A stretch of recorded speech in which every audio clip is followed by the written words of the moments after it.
There are over 6,000 rare diseases that are characterized by a broad diversity of disorders and symptoms. According to the Pan American Health Organization, sickle cell disease is the most common genetic disorder in Jamaica. Today is Rare Disease Day, and you can find out more about it online by searching Rare Disease Day 2021. Knowledge is power. Welcome to Jamaica Magazine. I'm Adrian Atkinson. Stay tuned.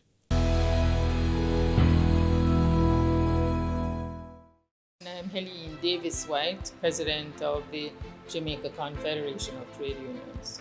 Our vision for a transformed public sector is one in which the workers will be happy providing efficient and effective service to the citizens of Jamaica. And that will be accomplished when the environment within which they work is conducive to them being able to deliver efficient and effective service, and one in which they are properly compensated for the work that they do.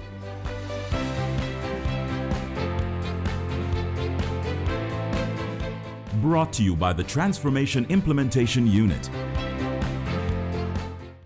Jamaica Promotions Corporation, JAMPRO, is continuing its thrust of promoting Jamaican investment and trade opportunities.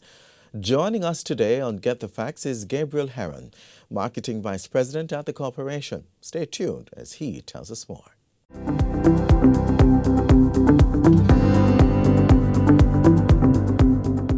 Welcome to Get the Facts. This is the program that provides you with information on government's policies and initiatives. I'm your host, Theodore Henry, sitting in today for Enthros Campbell. Today we'll be talking about the promotion of investment and trade through JAMPRO's Honorary Investment Advisor Initiative and the Economic Development Program. Our resource person is Vice President of Marketing at JAMPRO, Gabriel Heron. And Mr. Heron, welcome to Get the Facts. Thanks for having me. How are you doing today? Much appreciated. I'm doing well. All right. So our time is going, so let's just jump right into it. Yes. JAMPRO has been partnering with the Ministry of Foreign Affairs and Foreign Trade to promote Jamaican investment and trade opportunities among persons overseas through the HIA, the Honorary Investment Advisor Initiative, and the EDP program. So let's start with the HIA initiative. Give us a breakdown and tell us what it's for, what prompted it, and give us a little background about the initiative itself. Okay, so let me pull back a little bit as well, because what I want to clarify, and thanks for the question, is so the partnership between JAMPRO and Ministry of Foreign Affairs and Foreign Trade it started really in June last year. July. The initiative started last year. This is the Economic Diplomacy Program, right? We actually signed the official MOU earlier this year in January. Oh, okay. Now, coming under, and what the Economic Diplomacy Program is really a program to drive economic development in Jamaica through the utilization of the diplomatic missions and consular posts. So we're talking about embassies, ambassadors, honorary consuls, staff members across the globe that work from within the Jamaican diplomatic space. So that's the Economic Diplomacy Program. So for argument's sake, we have discussion with honorary consuls, with ambassadors, and they would in turn represent JAMPRO's or Jamaica's business interests as relates to investments and trade. These are Jamaicans we're talking about. Yes. Representing Jamaica. Yes, under the EDP, the honorary consuls may not necessarily be Jamaicans, but they will probably have some kind of Jamaican affiliation. Okay. Right? Understood. So what you may find, for argument's sake, you may have an honorary consul in let us say a country as far-reaching as New Zealand, for argument's sake. They may not be Jamaican, but they may have Jamaican connection. They may have lived in Jamaica for a while, Jamaica business interests, but they have an understanding of the Jamaican landscape and business landscape. So that's the Economic Diplomacy Program, right? Now, where the Honor Investment Advisors come in now is that they are now more aligned with business interests and business networking and opening those doors. And there's a difference. Yes. And I see the look, the perplexed looks like, well, hold on there. What's the real difference here? So the difference really, it's about diplomatic status. Right. So for argument's sake, an honorary consul has diplomatic status. An investment advisor is really a business moniker that they're representing the country or facilitating business interests of the country. So a little it's like not a hat that they wear. Correct. And it gives them some status as well, Yeah. but it also enables them to open doors on our behalf. So whereas we can't necessarily assign diplomatic status to the honorary investment advisors, it still enables them to represent us. Right. In terms of business engagement. So you've told us what they do and what's expected of them, and a little bit about the status. I want to get an idea, and on behalf of our viewers, Yes. what goes into becoming an honorary investment advisor? All right. So the idea is, and there's a criteria, as you rightfully expect. The idea is that because of JAMPRA's mandate to really drive investment and trade into the country, and we're talking about large investment projects now, Right. the requirement is really to have that person at senior level engagements, to be able to speak to C-suite executives, to be able to open the doors to C-suite executives, founders, the industry leaders, to facilitate those kind of business interests and investments that we may particularly be interested in. For argument's sake, Jamaica right now is a key location for outsourcing. Right. Many persons across the globe don't necessarily recognize that. They still see Jamaica as a tourist destination, etc., etc. How is that represented in a business space environment within Europe, for argument's sake? I'm at a meeting and I'm an honorary investment advisor, and I can say, actually, Jamaica is the #1 country for outsourcing in the Caribbean. Right. So that kind of familiarity, face-to-face present, is where the honorary investment advisor will step in. In terms of that is our priority. So you'd have to have some amount of seniority within the business space. And I can, right? based on what you've said so far, I can understand where the diplomacy aspect comes in, because you mentioned this falls under the economic diplomacy program. Correct. So I can see where that ties in. Absolutely. What else? Absolutely. So another thing is there has to be some amount of connection with Jamaica. Some skin in the game, whether it's familial, whether it's business, but there has to be some allegiance. Not just another job. And it's volunteer, really, So it really has to be that, you really want to help and you really want to support. And there are a lot of Jamaicans out there who are interested, and there's a criteria because we have to balance it as well. Yeah. And it's a relatively the honorary investment advisor program. We're driving it now. It has been established for a while, but because we've recently put a lot of energy behind the economic diplomacy program, so it now follows through that the honorary investment advisor program is now going to get that extra push. I see. Right. We're going to go to a break shortly, but we have a little time to answer this one. Okay. Are there any success stories so far? Have any of our honorary investment advisors, I know we have one already, yes. But have they done anything that we can look at and say, this is... It's a little early in the game to really state, because in truth, when it comes to investments and imagine a sales funnel, the time frame for it to come to fruition depends on the project. So for argument's sake, if it's an export sale where somebody's looking at purchasing a container of yam, that may have a 3-month time frame. Yes. But if it's a hotel investment, it may look at 3 years, 4 years, for argument's sake. So with the program really being revamped and started in June last year, it's a little bit early. As well as the honorary investment advisor, Mr. Rodney Reed, the most recent investment advisor who signed on from Japan, yes. We started with him in January. So it's early in the game. So what it is, though, is about building those business relationships. And as you know, it takes time. It's continuous engagement. It's encouraging them to go to those meetings, engage. And a major part of it is the market intelligence. So in other words, what's happening in North Carolina, for argument's sake, that aligns with Jamaica's investment interest. Information comes back That here. information comes back here. So we can tweak what we push out then, for argument's sake. Understood. For argument's sake, let us say, so Mr. Reed, the most recent investment advisor, he's situated in Japan. Japan may have interest in doing some freight forwarding or final stage manufacturing for their automobile industry. Yeah. How do we position Jamaica in that regard? Do we look at the special economic zone? Do we package it, repackage it, have him facilitate meetings on our behalf. Right. And that is how it works. I'm seeing the vision. Seeing the vision. I'm seeing the vision. I'm seeing the hierarchy. Wonderful. I'm seeing the hierarchy. All right, let's take a quick break, but don't go anywhere. We're coming right back. We're going to be discussing more about the Honorary Investment Advisor Initiative, and we haven't quite touched on the EDP yet. So stay right where you are. We'll be back shortly.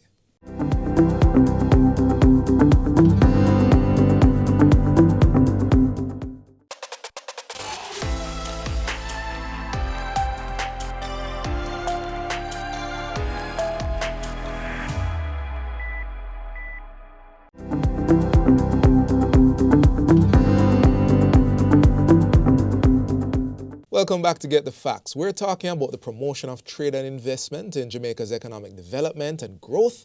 And the Vice President of Marketing of JAMPRO, Gabriel Heron, is sitting with us. We've covered so far the HIA program, the Honorary Investment Advisor Initiative, and how it fits under the EDP, the Economic Diplomacy Program. And we're going to continue that line of thought. Sir Heron, Yes. So we've spoken about, we do have an HIA right now operating in Japan. All right, we spoke about a bit of the criteria, and we can do some more of that. But what's happening right now with these two programs? Okay, so under the Economic Diplomacy Program, what we have done, and through the Ministry of Foreign Affairs and Foreign Trade, and again, I have to emphasize that this is a partnership, and they've been very good in terms of engaging us in that regard, is that we have structured meetings, webinars, presentations, because a major part of this is the transference of information. Yes. So we'll have a webinar, for argument's sake, for the diplomatic missions and consular posts in North America. So we'll update them on, okay, what are the business opportunities, investment opportunities within Jamaica in the outsourcing space, the logistics space. Right. So when they are in their engagements, business engagement, they would have that knowledge to pass on, or at least have an understanding of where an opportunity lies, right? So those meetings are taking place on an ongoing basis, so virtually, of course. Yes, it's right? the time. Which is interestingly, is that was a plan, and when the pandemic kind of occurred, it was like, well, we're continuing as Ready planned. already. Right, so it was very interesting. But so what we do is, so there are webinars that focus on sectors, and then there are meetings that zero in on territory. So for argument's sake, there is a Europe group that we have smaller business engagement with the group from Europe. That group will encompass ambassadors, honorary consuls, and honorary investment advisors. So that is more of an intimate engagement now, where we talk about London, we talk about Italy, France, wherever the case may be. Right. So what has been happening is that they've been having a lot of webinars, a lot of meetings. So outside of that now, what the Honorary Investment Advisor now does is that when they have their business engagements and their business interests, both with government entities as well as business entities, they would then now plug what the opportunities are. For argument's sake, let's say Sea Island Cotton. Many persons in Jamaica don't know about Sea Island Cotton, but it's a wonderful product that we Jamaicans have here, right? There's global interest in Sea Island Cotton. Now, how do we? There has been an initiative to say, actually, we recognize that Jamaica does this. How can we get in touch? How can we make that connection? The Honorary Investment Advisor or ambassador or the honorary consul will make that connection to JAMPRO to say, hey, there's an interest in Sea Island Cotton, for argument's sake. Right. We would then contact who the supplier is, et cetera, make that business facilitation, matchmaking meeting, and then walk through the potential investor to make that trade viable.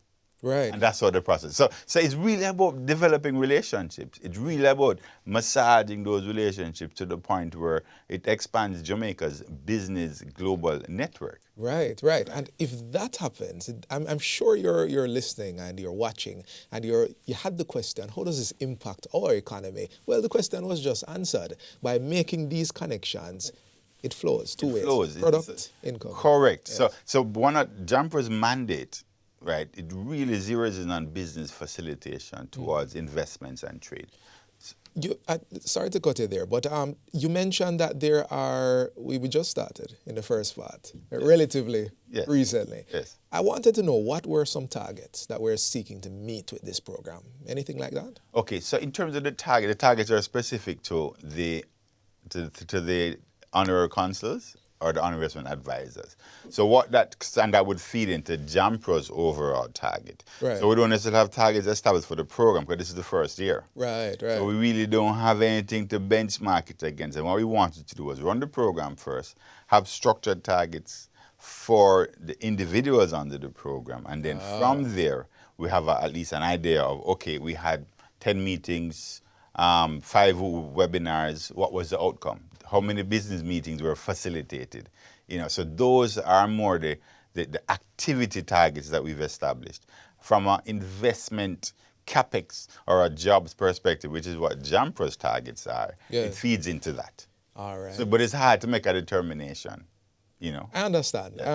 But we're looking at economic development. We're looking at increased visibility. Correct. These are some of the more general things that we're looking at. All right. So, Sir Heron, talk to us about the sectors that are being targeted for growth, because now our viewers have heard about how this can benefit them. Yes. I know somebody's out there saying, I want a piece of that. So what are the sectors that we're targeting? So we all understand and recognize the impact that the pandemic has had. Yes. And then any business entity who are operating within a business space would have had to pivot to ensure that continued and efficient survival. Right? So what we've had to do from a JAMPRO perspective is where are the key resilient sectors, and focus on those in the interim, and wait for the others that may have been significantly impacted. For example, tourism and travel. Those have been significantly impacted. Right. But we support it as best as possible. But we pivot a bit towards, for example, outsourcing, which has seen a ramping up because there's more need now to outsource. Right. And I will make a plug here. Outsourcing is one of the major sectors. Agribusiness is a major sector that we pivoted to. Logistics, for argument's sake. And we've also looked at, as you know, energy is also a major activity as it relates to Jamaica going 50% renewables by 2030. So those are some of the main areas of focus that we're looking at. But I want to take the time to also emphasize that one of the sectors that is predicted to be very resilient during this period is technology. Right. Doesn't have any borders, really. Exactly. And it is now quite pervasive across the business environment and within every business sector. Right. One of the things that's critical to Jamaica and JAMPRO now is the outsourcing sector, which is what we now call the global services sector. And as we transition from the regular business process outsourcing, we also are expanding now the knowledge process outsourcing and information technology outsourcing and leveraging technology more. Right, so that positions Jamaica well. I just mentioned earlier about Jamaica's strong presence as an outsourcing destination. Right, within the Caribbean and regionally. So from a technological, UNCTAD predicting and ensuring that technology is where the resilience will occur. There's significant growth in the technology space and healthcare. Right, but of course Jamaica has a strong presence within the GSS where we can leverage the technology on a global space. And JAMPRO is looking forward to driving a lot of that growth. Correct. In Jamaica. Correct. So you did cover that when we spoke about the plans. This is almost like the maiden voyage, and we're looking forward to expanding. Absolutely. In the future. Absolutely. All right, we're just about out of time, but I'd like you to give a bit of advice. Yes. Give a bit of advice to the Jamaicans who are at home, who are abroad, and they're interested in international business linkages. What are some steps that they can take after watching this program? Okay. What is very critical is filling those gaps and leveraging our relationships. Yes. Business is a lot of the times about relationships, opportunities, and the gaps. And how do we plug those gaps? In terms of opportunities. So if you're a Jamaican overseas, for argument's sake, right, and you recognize that Jamaica has a surplus of yams, right, you may want, just for argument's sake, you may want to reach out to local retailers to see what opportunities are. If you are a C-suite executive overseas, what are the opportunities in the different industries that you can speak to amongst your business executives? Is it outsourcing? Is it logistics? Find out what are those opportunities within your areas, right, Yes. that we have pivoted to, that you can plug on for Jamaica. So actually, Jamaica has a fairly advanced outsourcing space, Right. Global services sector space. We have an advanced logistics space in terms of the projected development. Agribusiness is a major, I didn't mention agribusiness enough, right? That's a major trajectory for us here locally in terms of natural products. Got it, And, got it. and farming and farming is now, or I would say, is a major. That's my train of thought.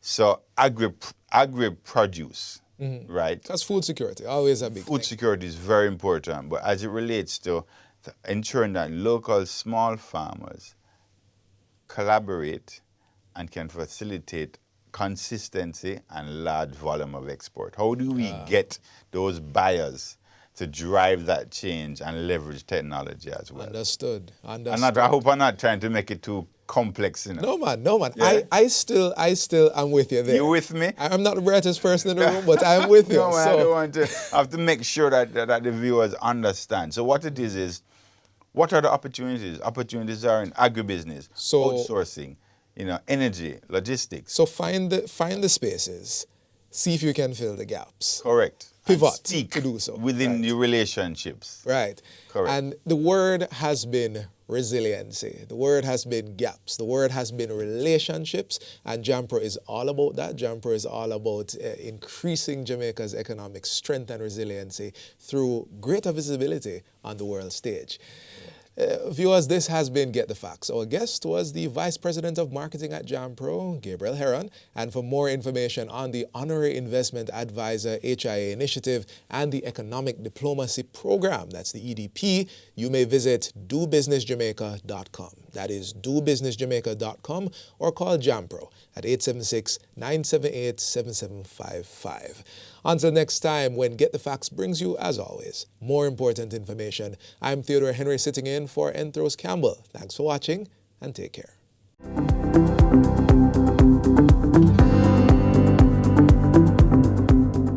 The Jamaica Council for Persons with Disabilities works hard to ensure persons in the disabled community are safeguarded and included in all aspects of life here in Jamaica.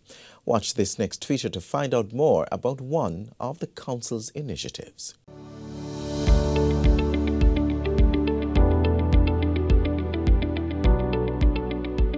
I'm Dion Jennings, Chief Technical Director assigned to the Jamaica Council for Persons with Disabilities. When we protect, promote, and secure the rights and well-being of persons with disabilities, we move closer to realizing Jamaica's Vision 2030 goals that of fostering inclusion, independence, access, and full participation of persons with disabilities in all spheres of national development. The Jamaica Council for Persons with Disabilities, under the Ministry of Labour and Social Security, is charged with the responsibility for implementing policies and programs for persons with disabilities. The JCPD, through the Ministry of Labour and Social Security, will continue to provide support to persons with disabilities to access assistive aids and adaptive devices to enable their independence in their everyday life. What is a hearing aid?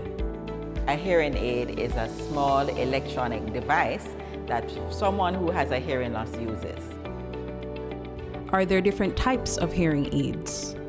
There are different types of hearing aids, and usually they are associated with the type of hearing loss that you have. The behind the ear can be used by anyone who has any levels of hearing loss, from a mild to a profound level. Then you have a receiver in the canal hearing aid, basically for persons with a mild to moderate to severe hearing loss. They may have a bud, and if you have a greater loss, then a custom-made mold is attached to the RIC hearing aid, which is a receiver in the canal.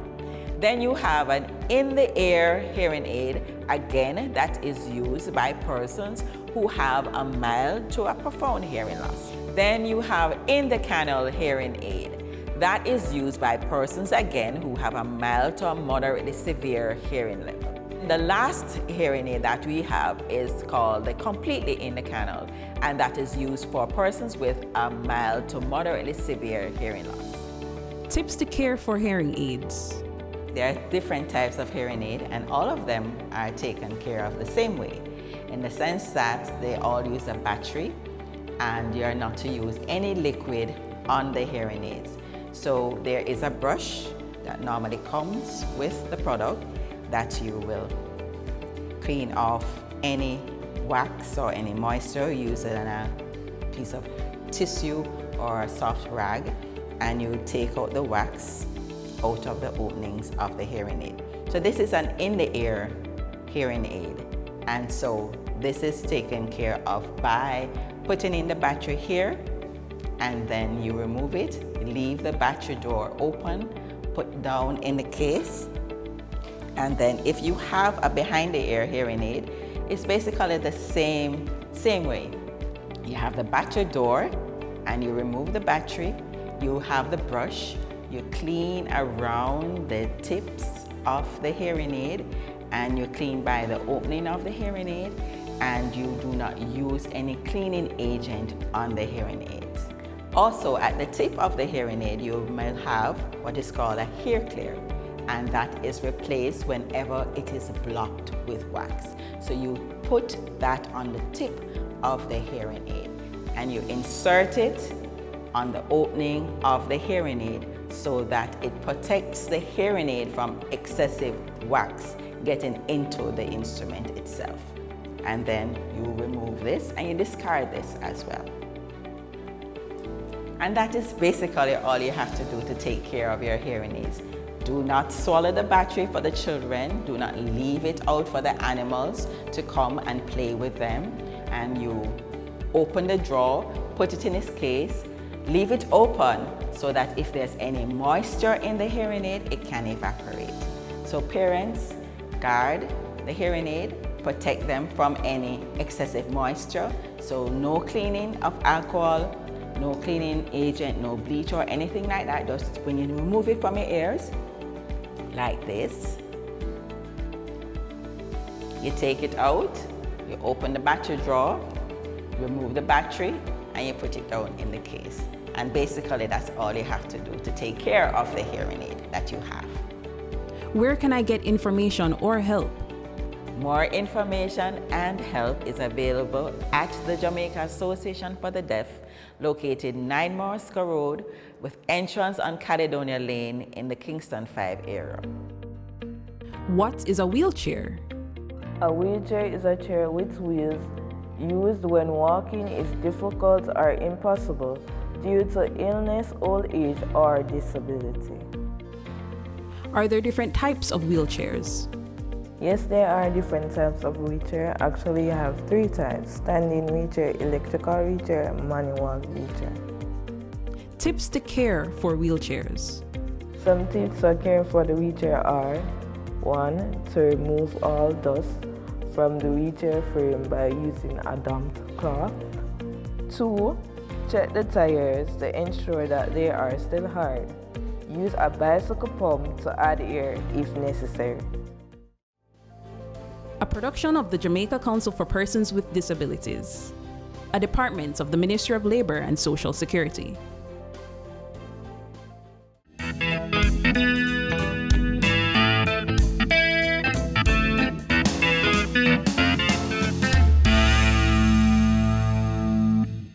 This is where the magazine ends, but only for today.